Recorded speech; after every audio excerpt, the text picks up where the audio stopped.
Welcome everybody. This is our SysAdmin panel entitled The New Reality of Supporting the Remote Workforce. My name is Nick Tolstashev, and I'm going to be hosting this webinar, and then we'll have a panel of sysadmins that we're going to be talking to, and we'll introduce them in just a moment. But first, a couple of housekeeping items. So we'll keep everybody muted just so that we don't have a bunch of barking dogs and screaming kids in the background. And then we will be taking questions from the audience. So if you have questions you'd like to ask, just go ahead and ask those in the chat window, and we'll periodically visit those throughout the webinar. And this is being recorded, and we will send you the recording and post it on our website. So stay tuned for that. So if you have to leave early or you missed the beginning.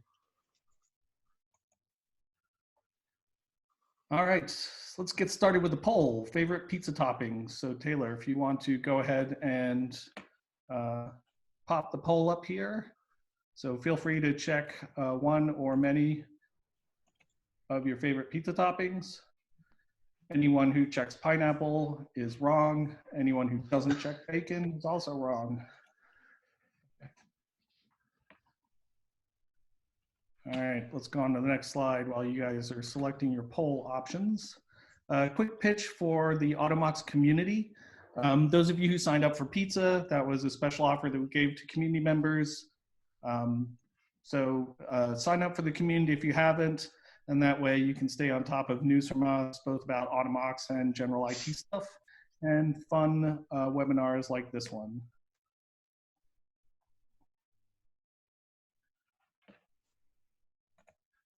All right, so let's get to introductions. Like I said, my name's Nick. I'm the community manager here at Automox, also a former sysadmin. And next up is Brandon. Brandon, introduce yourself and tell us a bit about how you're doing with the current working from home situation. Yeah, Brandon, I work for Smythe Companies. It's not Smith, it's Smythe. It's annoying. But overall, doing well. This has been a unique time, but we were kind of uniquely prepared for this. So we weren't as impacted as, say, some of the other companies, but yeah, taking it day by day, enjoying it. Time at home with the kids, the dogs, and pizza.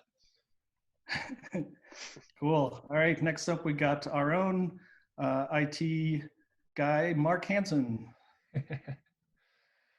Mark Hansen, based in Denver, North Metro area. Been with Automox a little bit over a year. We're kind of in a similar position that Brandon mentioned as far as being positioned pretty well to be able to go into a situation like a shelter-in place or coronavirus. We've had a little bit of a learning curve, but overall it's been pretty enjoyable making the switch to working from home full time and not too intense to get everybody up to speed with what they need to be productive. Nice, thanks Mark. All right, and last but not least, we got Justin. Hi, I'm Justin McCormick. I'm the Director of Technology and, in fact, the whole IT department for the Hudson School in Hoboken, New Jersey. For reference, Manhattan is 2,000 feet that way across the Hudson. We're pretty unique in that, in some ways it was easier for us to transition because we don't have to give phones to everybody. I'm supporting students and teachers in the work from home environment. So, but overall for us, it's been going pretty well, I think. So. Nice. All right, let's jump on to the next slide. All right, so some of the stuff we're gonna cover is just kind of what are some of the challenges for IT folks in this new world, some tips for productivity, motivation, talking about some of the technical issues that we run into with moving a bunch of people to work from home, how to communicate effectively, and how to keep your sense of humor. And then we'll cover some kind of practical learnings that all of our IT folks have gotten from this, and then any final questions from the audience. All right, we've got another poll that we're going to pop up on the screen. So what's been the biggest challenge for you guys transitioning to remote? So you should see that poll pop up in a second.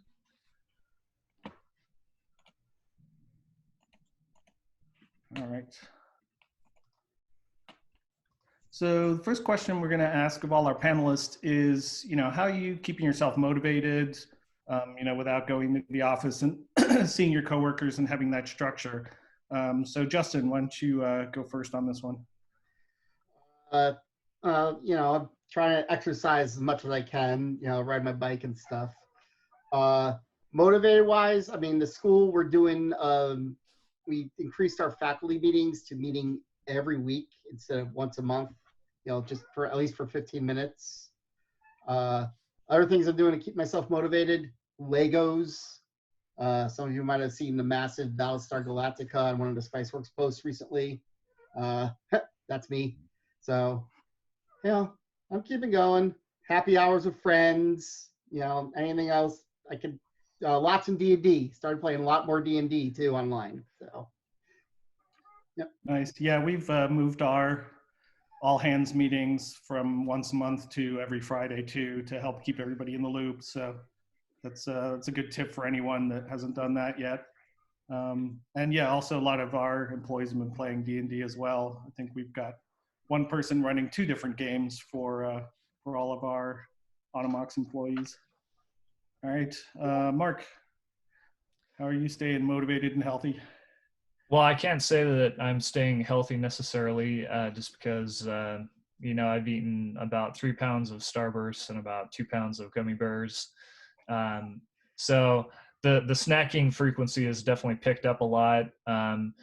When we were working, Automox had 2 office locations, and they were fairly close to each other, but I would be walking back and forth, triaging support cases and stuff, walking up and down stairs. So I'm not sure that I'm getting as much exercise in as I was, but I do love riding bikes with my 4-year-old Caleb, who's watching. Hey, Caleb. And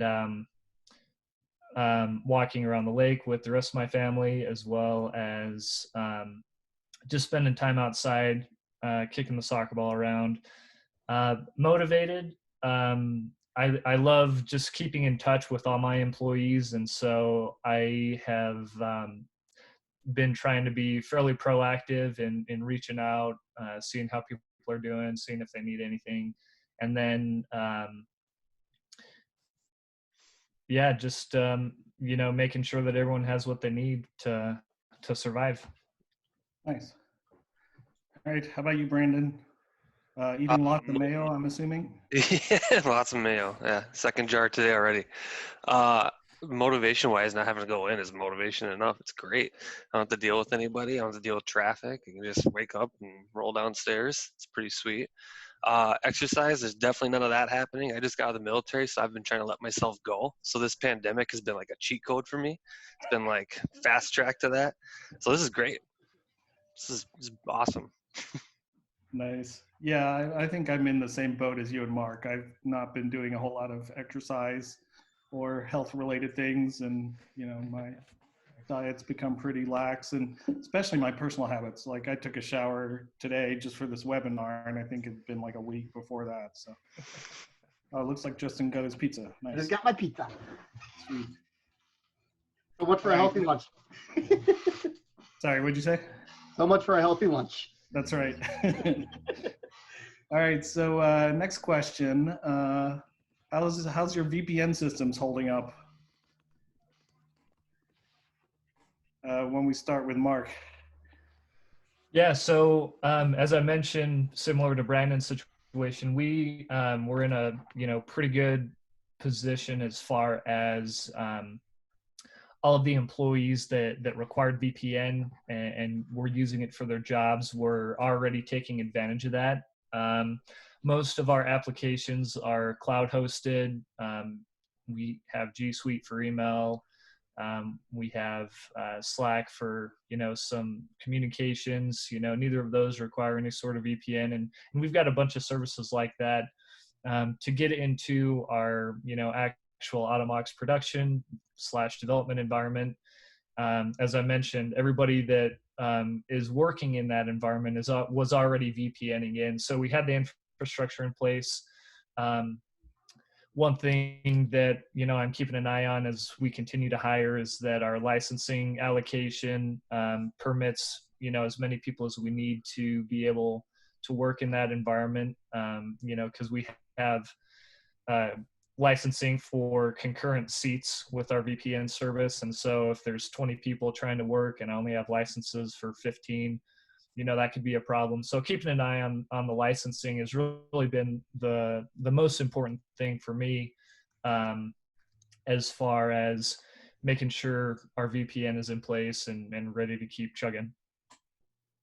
Sweet. And yeah, like you mentioned, our developers were already on the VPN even when they were in the office to get to the dev environments, Yep. right? Okay, That's right. cool. So no change there. All right, Brandon, how about you? We got a pretty mobile workforce to begin with. So, I mean, there are obviously a lot of production folks that are going to be directly affected in our company. We do labels for just about every product under the sun: Coke, Pepsi, Johnson & Johnson, so on and so forth. So that hasn't stopped. That's essential. Obviously, with the Clorox and the Johnson & Johnson products, that's definitely essential right now. But so production's still ongoing. But for the most part, the rest of us have been extremely mobile and extremely flexible prior to the pandemic happening. So it was just a matter of checking our VPN licensing to make sure we could accommodate some additional workload, and we could. So I just upped the pool for that and just drove on. It was pretty simple. Speaking of We use Clorox, Cisco ASA, by the way, too. I don't know if you asked that question or not, but oh no, if you I did, didn't ask there it the is. hardware, but yeah, feel free to add that in. Yeah, sure. And did Clorox have to update their labels to say "Do not inject or drink"? I hope not, because that's additional work for us. So Got to change all your templates. nobody wants additional work right now. We want less. That's right. Cool. Yeah, how about you, Justin? How's your VPN system doing? Yeah, I mean, the only VPN user in the school is actually me. Everything we do, we're G Suite, so all our Google Meetings, all our email, the Google Classroom, that's all cloud-based. Our student information system is all cloud-based, so we don't need a VPN for that. So it's really just me that I've always had, just so I can get into the school and do fixes from wherever I am. The biggest use of it right now is those teachers that left something on a file share. They just tell me, and I pull off the file share and add it to their Google Drive. And so. Nice. All right. So some updates on polls in case you didn't get the pop-up. Poll number 2, the biggest challenge. 46% said the biggest challenge was setting up users to work from home. 21% said putting up with family, roommates, etc. 15% said getting new hardware. 3% said budget. So I guess the purse strings have come unlocked, and 15% were other. And then the first poll, favorite pizza toppings, pepperoni was the clear leader with 58%. Bacon came in second with 42%, and then sausage was third at 33%. Those percentages add up to more than 100% because you were allowed to select more than one option. So we did not screw up the math on that one.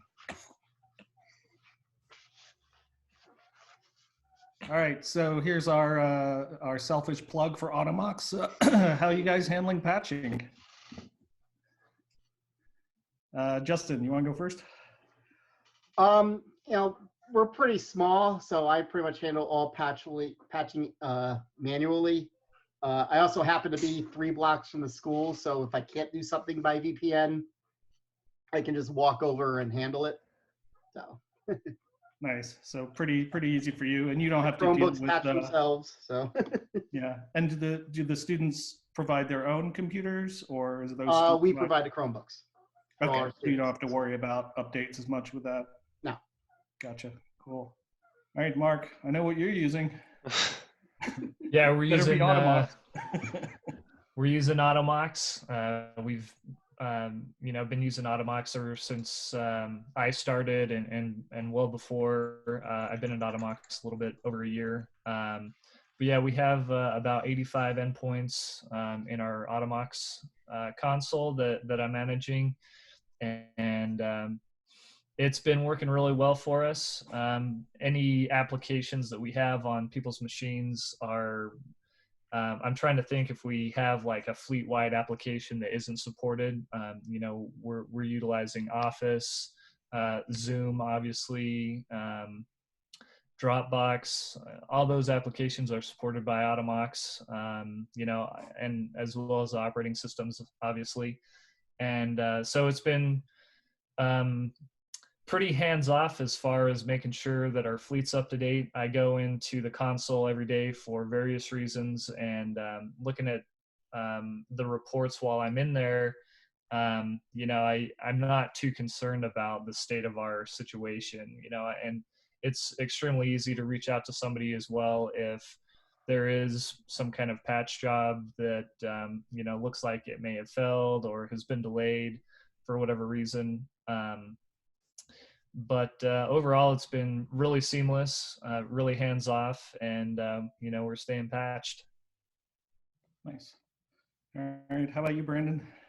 For the most part, we're kind of on a patching freeze unless it's a emergency sort of situation, a 0-day kind of deal.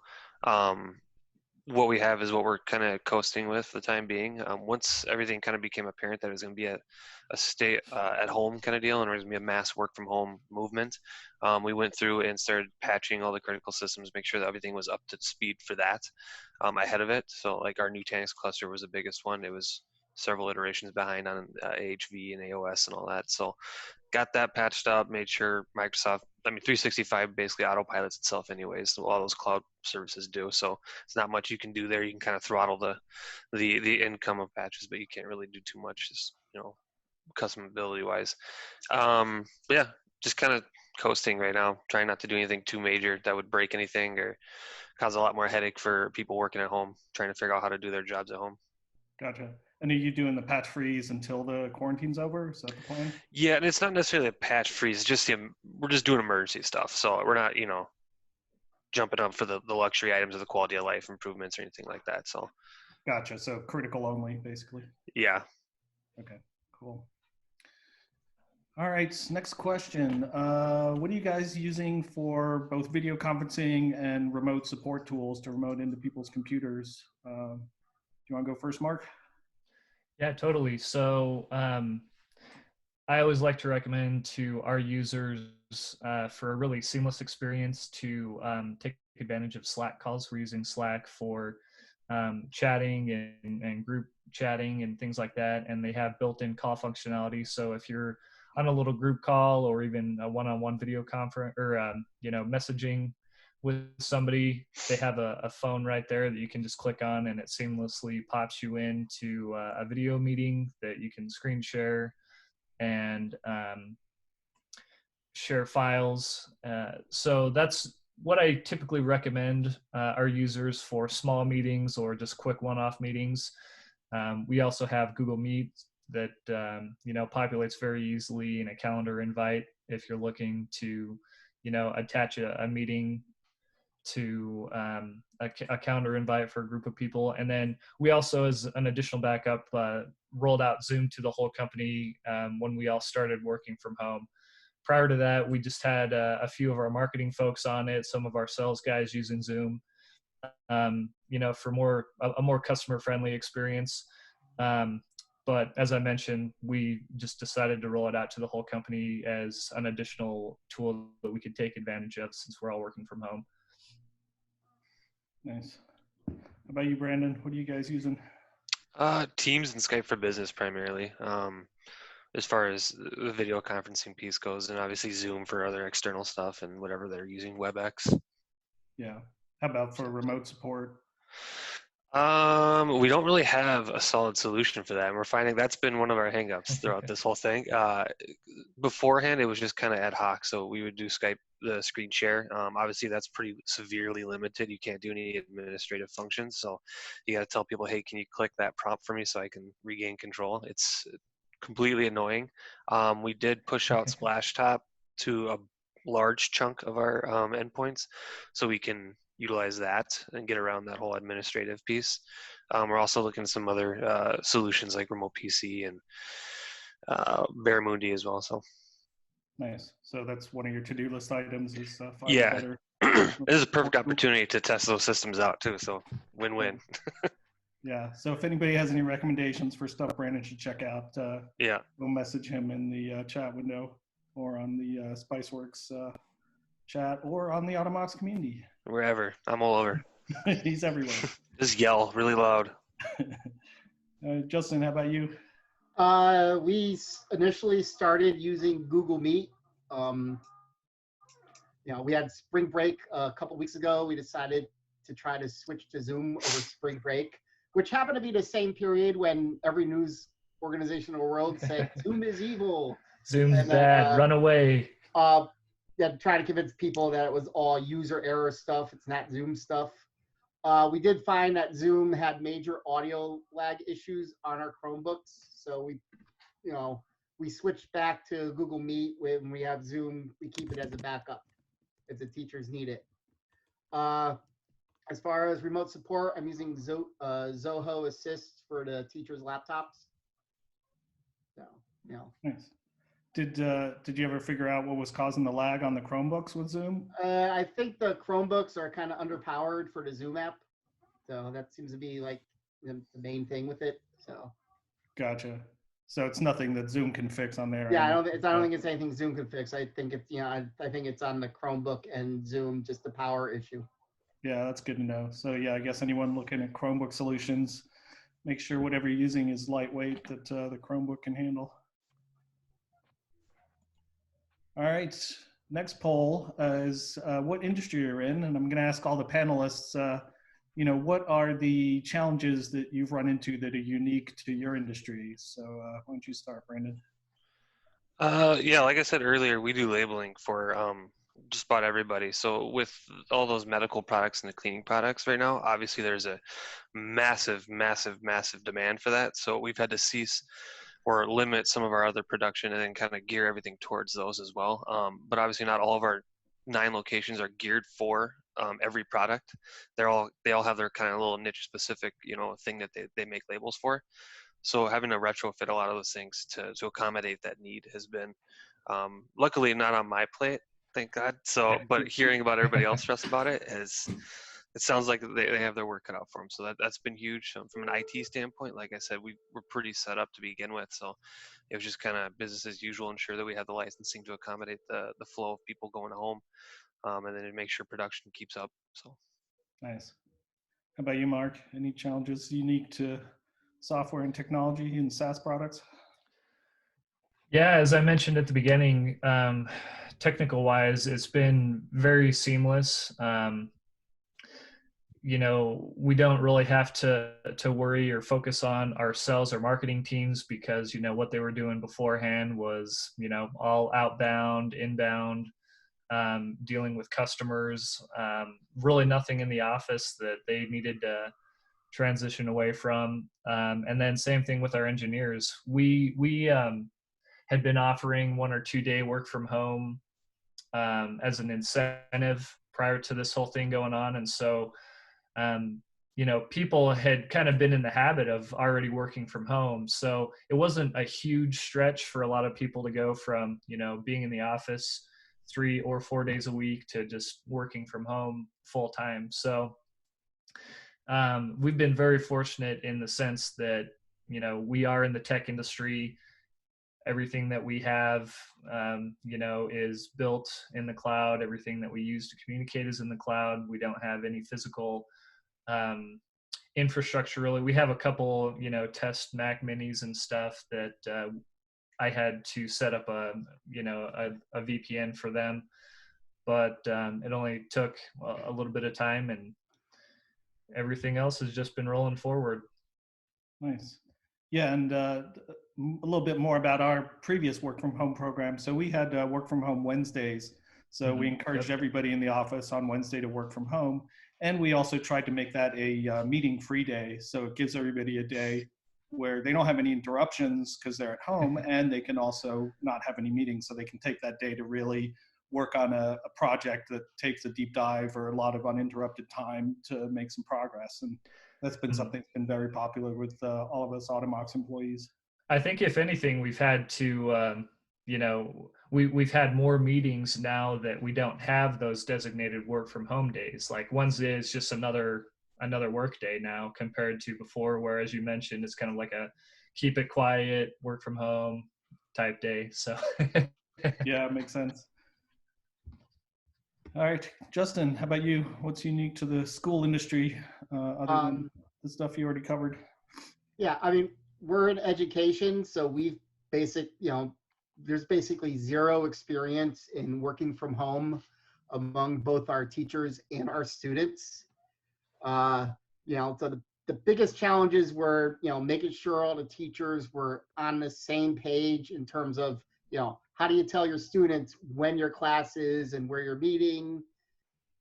And, the other thing, the fear is like, what's going to happen? And, there was a pretty large, fear component when, we announced on Thursday that the following Tuesday we're going to be distance learning. So. Yeah, I can imagine that a lot of parents had a lot of concerns around that and how they were going to handle it. The school thing has been the worst part of this whole situation, I will say. That has been by far the biggest stressor. Trying to figure out all the 16 different apps that the kids need to use to do one project. And then these teachers who are supposed to be experts in explaining things to 10 and 6-year-olds really struggle communicating with adults, it seems like.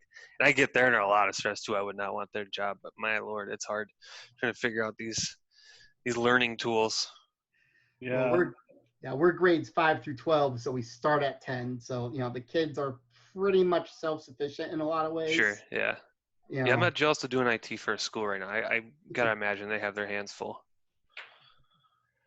Yeah, I definitely feel for all the parents that are juggling kids, especially I know there's a lot of folks who are now two parents working from home and they have to coordinate their calendars so that there's always somebody watching the kids that are, below a certain age and can't be unsupervised.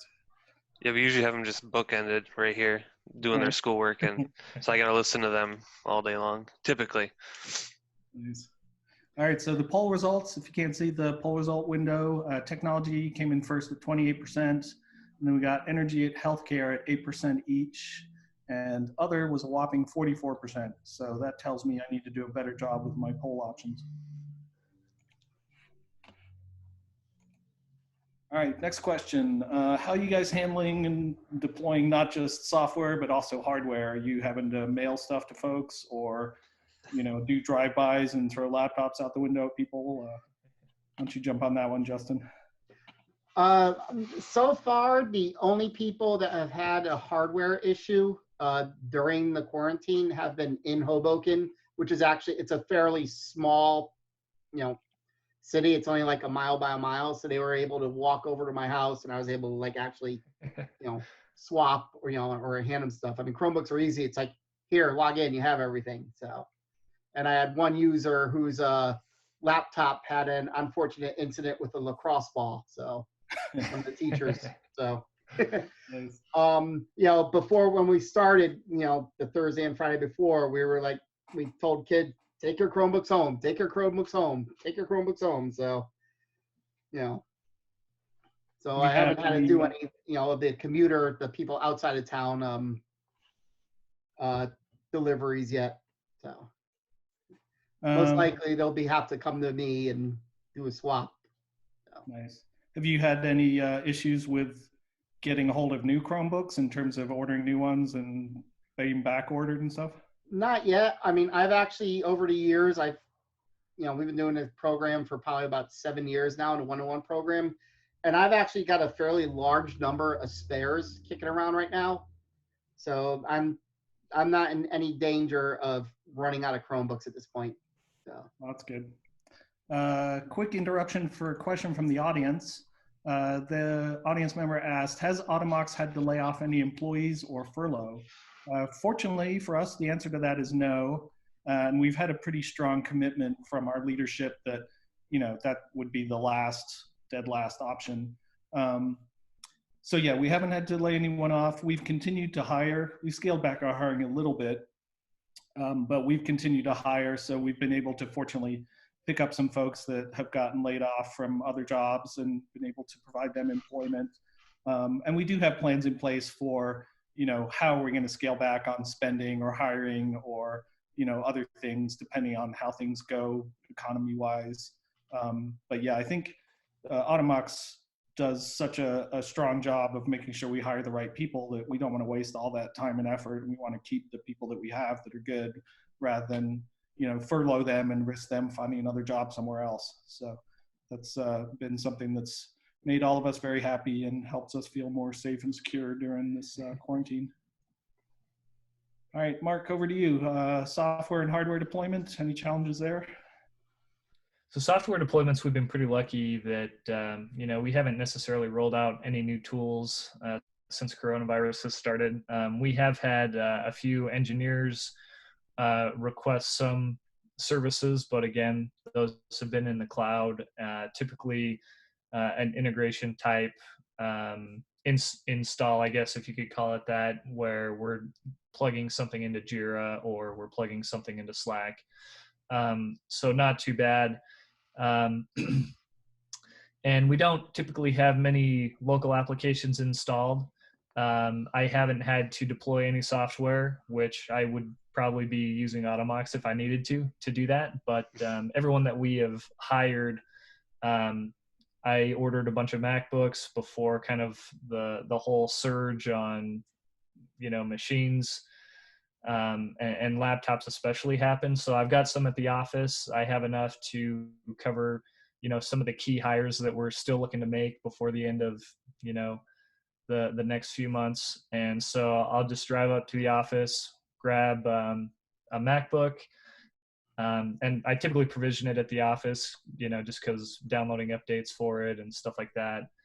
And then we ship it directly to the new hire. And we have an IT overview their first day where, they review the onboarding checklist. We make sure they have access to all the tools. We get them accounts to everything that they need just based on what their role is, and just go from there. The biggest issue that I think that I have run into is we had an end user who had an issue with a floor lamp tipping over and smashing their MacBook. And, of course, all the Apple stores are closed. So Apple fortunately does have a program where you can request boxes to be shipped directly to the end user. They package it up, ship it out to an Apple depot, and then they repair it and send it back. So we're able to take advantage of that program. But I think a lot of the services that we use are very understanding of the situation, especially now, and have made big strides to help their customers, to help me do my job, and help all the Automox employees keep going. Nice. I hadn't heard the lamp smashing the laptop story. It's top secret. Lip sealed on that one. Top secret. All right. Did they at least blame it on their kids or a pet? That's No the way to kids, go. no pets. So it might give you an idea of who it was. Nice. All right. How about you, Brandon? How are you handling software and hardware? Hardware, if we have any needs for that, we just ship it directly to the user. Like I said, we have a pretty mobile workforce to begin with. We have a lot of sales folks. We have a lot of technology folks that all work kind of loosey-goosey from home or in the office or whatnot. So, yeah, there hasn't been too many hardware requests. So, we had a couple laptop requests right away for people who are desktop users that had to go work from home. So we just shipped them out laptops. As for software, kind of like what Mark said, most of our stuff is cloud-based. We have a few legacy systems that we support that are completely internal and specific to us that we have to kind of do manually. But we have scripts and little shortcuts for that too. So, and mostly end users have done it more than once from reimages or other issues in the past. So they're pretty in tune to that kind of stuff too, for the internal things. Gotcha. We've got another audience question that we're going to insert in between slides here. So someone's asking about good resources for learning how to code PowerShell. So where do you guys go for help with learning to code? Spiceworks? That's your main one? Spiceworks and YouTube is where I learned a lot of my PowerShell. Yeah. Yeah, about you, Mark, any favorite scripting resources? YouTube and typically Reddit has some great examples. I'm not, very proficient at all in PowerShell. Most of my administration is on the Linux side, so I'm definitely more familiar with Bash. But and even at Automox, I think we have 3 or 4 Windows computers is all. So I haven't personally done a lot of Windows administration. It's mostly on the Mac OS side and Linux. Nice. How about you, Justin? I go to Spiceworks. I haven't really used PowerShell all that much, except for 1 or 2 minor things yet. Because normally if I have a laptop or a desktop that dies, I just nuke it and rebuild it. Nice. That's a good way to go with those Chromebooks because it's so fast. Yeah, and the Chromebooks, it's hit a couple buttons, it resets itself, and it's back to fresh. So nice. Yeah, for typically when I'm trying to learn to do something new, I'll just Google the specific task I'm trying to accomplish and see if I can find some sample code that someone else has written. Because it's always better to steal someone else's code than write your own. Typically, I'll find answers either on Reddit or Stack Exchange are the 2 main sources that come up with, Spiceworks also showing up in search results too with how-tos and whatnot. All right, yes, thanks to whoever asked the PowerShell question. And let's jump on to the next slide. So what's your home office setup look like? We can see a little bit in the background, but how have you made yourself comfortable and productive for working at home? Why don't you go first, Justin? Well, first thing I did is I grabbed my chair out of my office at the school and brought it home. But, I got a nice 2 large screens set up that actually sat for probably about 5 or 6 months before the quarantine began. So, the first day, when we said we're working from home was me cleaning my desk off. So, and I got a laptop on the side if I have to run a second meeting. So, yeah. Nice. I'm in my bedroom, basically. I have a Murphy bed, so I can get the bedroom out of the way, get the bed out of the way, which is nice. So that is nice. How about you, Mark? I've kind of been all over the place, working from the kitchen table to the couch to working up. Right now, I'm currently in the office where my wife typically works. She's been working from home for about 5.5 years. And so she's got a monitor and a desk set up that I'll hijack for situations like this or for calls with customers and stuff like that. So I just bounce around. I'm usually only in one place for maybe an hour or hour and a half at a time before I'm finding my next work location. Nice. So you're roaming all over. Yeah, I'm in the similar situation to you. My wife is working from home, so she has the actual office that we set up, and then I've done a makeshift office on the dining room table. Very nice. Yeah, one thing that was nice is Automox encouraged all of us to, bring our work monitors home and just set them up there so that we can have our nice big monitors and extra screens. And they also gave us a stipend for any extra expenses that we had from working from home, whether that was buying new hardware and dongles and whatnot, or, having to upgrade our internet to a higher tier of service. So that's been a nice way that Automox has supported us in our work from home endeavor. How about you, Brandon? I heard you're suffering with only 1 monitor. So kind of a weird situation. It's good and bad, all right? So before all the pandemic stuff even started, and there was even any news of it in the United States, this room that I'm in right now it's always been the office, but it's always just been storage. There were boxes sky high, wall to wall. And then we just got a wild hair up our asses one week and decided that we were going to redo the office. So we gutted it, took everything out, put in a new desk, got a rug. We have tile down here. It's not done, obviously. You can see it's got all the stock builder grade doors and trim and all that yet, but that'll change eventually. But no, it's pretty nice. I can move this right here. I got my dog down there. I got a board. I got a credenza. I got some other stuff for the kids to sit right here and do their work. Got the Nintendo Switch, which is important. Computer. My wife's section over there. She's working from home too. She works for the local ISP, so she's been plenty busy right now. Nice. So you get top tier service then, I guess. Yeah, exactly. We have great service. I can't complain. It's very nice. Yeah, you brought up the Switch. I think I've platinumed about 4 different different PS4 games over the past month. Yeah, I got an Xbox One X right before this to play Phantasy Star Online 2, and it came out. I got it the day before the stay-at-home order came out. Nice. So everything just kind of folded into my my lap perfectly here. Perfect. About you, Justin, what are you playing video game wise? I actually, recently got sick of all the newer games. They're like they're too involved. I like a game where I can just sit there and zone out. So I've been going back to playing like Minesweeper and like Empire Deluxe from back in the 90s. And Yeah, so comfort games. yeah, I got an Atari 2600 things. I play a bunch of the old 2600 games. Asteroids and 8-bit. Nice. Yeah, I've been playing a lot of a game called Road Redemption. It's on everything, but I've been playing it on PS4, and it's basically a spiritual successor to Road Rash. So it allows me to virtually get out of the house, ride a motorcycle around, and smack people in the head with baseball bats, which is very good for stress relief in these difficult times. All right, another poll that we're going to pop up. And while you guys are answering the poll, we'll go through and talk about your users' internet. So Brandon, how about you guys? Have all your users pretty much been fine, or if they had to upgrade, or if you had to issue them hotspots or anything like that?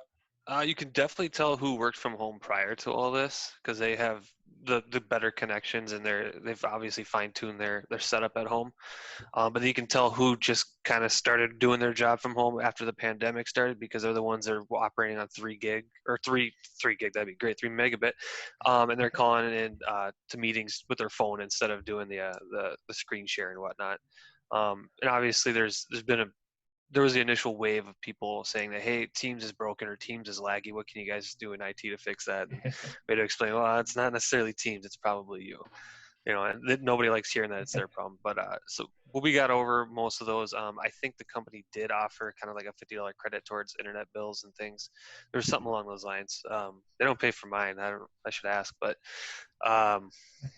yeah, it's been hit or miss, I guess. I'm sure that's probably the case universally, I would assume. Yeah. Have you issued any hotspots to people, or are you just telling them? No, that's a rabbit hole we don't want to, yeah. Mark, how about you? I think we've been positioned pretty well. I think I'm trying to think if there's any users. We have a couple employees that work up in the mountains, but for the most part, a lot of our users are in the Denver metro area itself. So the infrastructure is there for most people. Me personally, I'm on just 25 meg down and 6 meg up. So if I, can run things pretty smoothly, everybody else definitely should be able to, because I'm a super cheapskate as far as, utility bills and stuff like that. I think, nationwide, there have been talk of, my area is struggling, the infrastructure just wasn't there. But I think that we have been, in a pretty good position. No one has come to me and said, hey, my internet's not good enough. I have had people approach me and say my computer isn't powerful enough. And then, when we get into the meat and potatoes of what's actually going on, they just are not managing their resources. They'll have like 50,000 Chrome tabs open or whatever. And it's like, well, this would speed up your connection. If you just, killed a few of those Chrome tabs or whatever. But internet speed wise, I think everyone's is in a pretty good boat, and I haven't heard anybody, explicitly citing their internet connection as a reason why they wouldn't be able to work. Nice. How about you, Justin? Are all the teachers and kids pretty well set up for the most part, or do you have any? We're pretty well set up. We were concerned about, we did do a check with the students, got a discrete poll out there in case someone for some reason did not have good internet at home for financial reasons, but the kids all seem to be good. We do have one teacher who by choice did not have internet at home. And but so she's the one teacher where, she's like the one person that comes in and works at the school and like the satellite office at the school. So yeah. So is that teacher like just a Luddite, or yes, the reason she's a Luddite? Nice.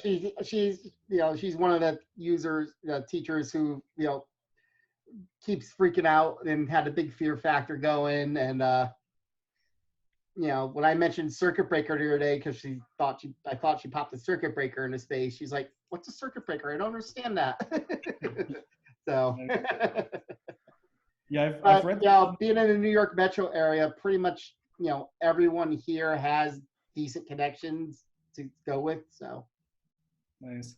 Yeah, I've heard that some schools, especially in more rural areas, have had to take some of their school buses that were internet enabled and park them in various neighborhoods so that the kids could get internet and be able to actually work from home. Our local ISP was offering free internet to financially unstable people that were reported through the school as well. We're in a pretty rural area as well. Yeah. Yeah, and I know a lot of ISPs have lifted their caps, like Comcast, because they realize that, this is going to be tremendously more demands and they don't want to be charging people extra. So right.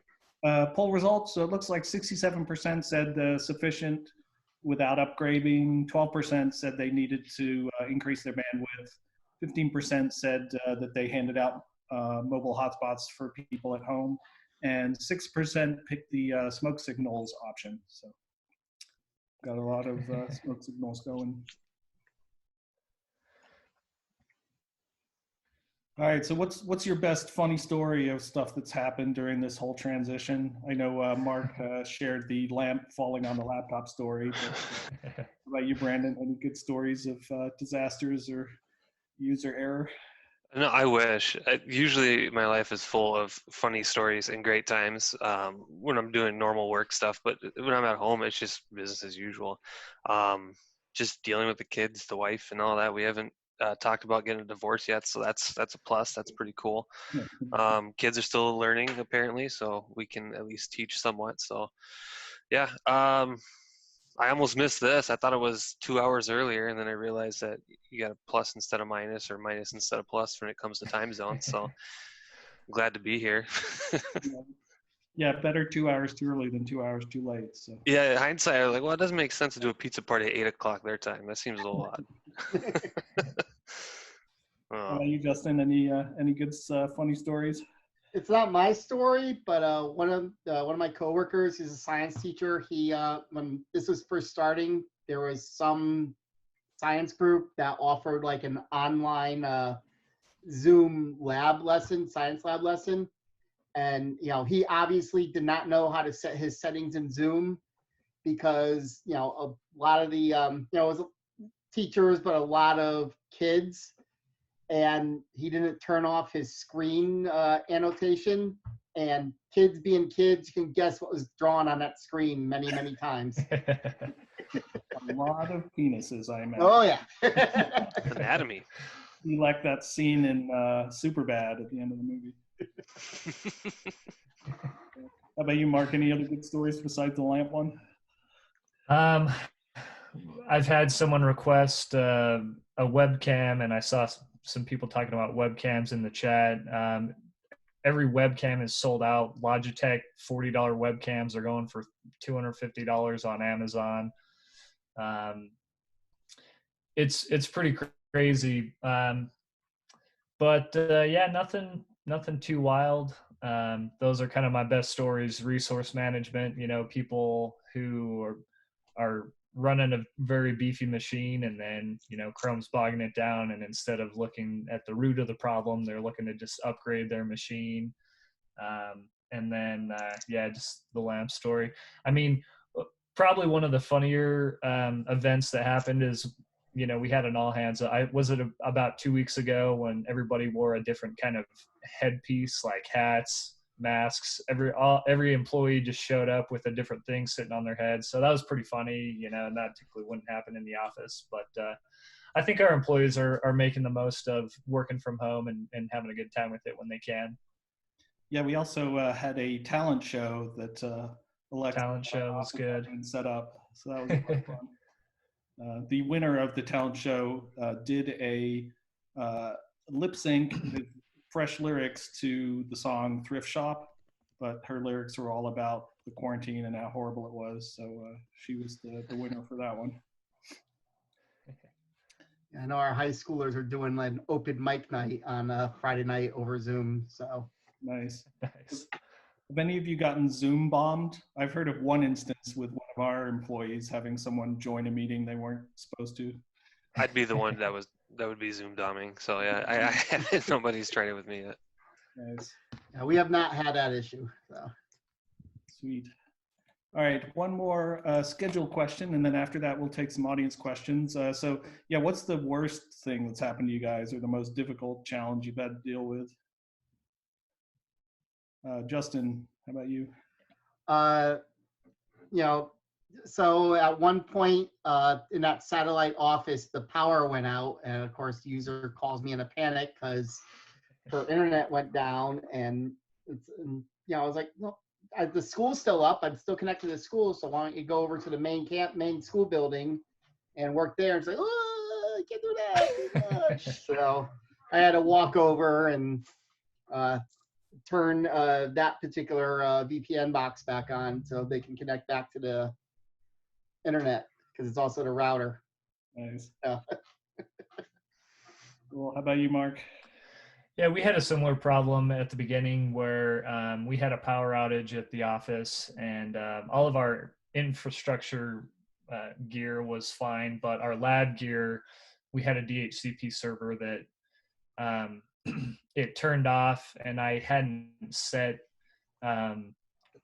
it was a VM, and I hadn't set it to auto boot, once power recovers. And so I just had to drive up to the office, turn the machine on, and then enable auto boot if the power fails again. But I also got it on a UPS at this point, so I don't think that that'll be an issue. And luckily we have a very small subset of users that are actually connecting to our headquarters to do any testing or stuff like that. So it was very low impact, and I think I've got it mitigated at this point. Nice. How about you, Brandon? So our headquarter building is in St. Paul. It's right on the southern tip of where like the state fair is held. And recently there was another building about a block away from us that completely burnt to a crisp overnight. And when that happened and all the emergency services crews were out there, they must have clipped one of the lines. And so there was a few blips, brownouts, blackouts of power. And for the most part, we were fine. We have a gen set that kicks in whenever, that circuit dies. But randomly, one of our two Meraki core switches that our Nutanix cluster is plugged into decided to go down and not come back up. So then the other one took over the high availability. So I went down there to go fix that. It's about an hour drive from me, which kind of stinks. But when I got there, I got on the line with the Meraki support trying to get to the bottom of why that second switch had failed, because the logs, I don't know if you guys use Meraki at all or anybody in the audience does, their logs are really hit or miss as far as information goes. And if you power down one of them, it takes a lot of those log files with it too. So you don't get to see that on the tail end when you power it back up. So that's a real pain in the ass. And I found that out the hard way. But in that process of troubleshooting the second switch with the Meraki support guy, he ended up cycling two of the stack ports and in a sense taking down the network for about a split second, which then once the network went down, the SAN aspect of the Nutanix cluster, they can't communicate to each other. So all of our VMs, which is 90% of our servers, more than that, went down. It's like you pulled the cable out of it. So that was a nightmare. We had all 9 sites calling us, blowing up our phones, our email and everything. So of course the email worked naturally because it's 365. The one time you don't want it to work is when you take the network down. So, but yeah, so that was a bit of a brief nightmare, but it was just a matter of waiting for things to come back up and going in and manually starting some of those services and everything, and then sending a very strongly worded email to Meraki support. Nice. Cool. Well, we got about 5 minutes left, so let's take some audience questions. If you guys have any more, go ahead and type them in the chat window. I mean, I will say one of the probably smartest things I did, like right from the get-go, is for the support for the students and teachers. I'm basically running a constant Google Meet that anybody in the school can just drop into if they have a support question. Yeah, like an open office hours. They pop out. And nice. So you just have that going full time? Yeah, it goes full time. I've got one of the more technically competent teachers on it on my laptop over here right now answering questions. So Nice. So yeah, we've got another audience question from Martin. Knowing what you know now, what would you do differently next time? How about you, Brandon? Other than remembering to have the Meraki set up. Well, we didn't, like I said, we were kind of unique in that we had a big mobile workforce to begin with, or at least a flexible one at that. If anything, it'd just be better tip sheets for the VPN usage. We had a lot of calls in that first week or two of people just rediscovering that they had no idea what their VPN password was, and so it's it's easy enough to go in there and reset it for them, or Right. send them a reset link. But it's just those little things kind of clog up the pipe, so to speak, for the bigger issues. And then having some additional hardware on hand so we didn't have to ship anything would have been nice too. But again, nobody was really anticipating a massive pandemic that was going to send the entire workforce home. So we only had a couple spares here and there. So Nice.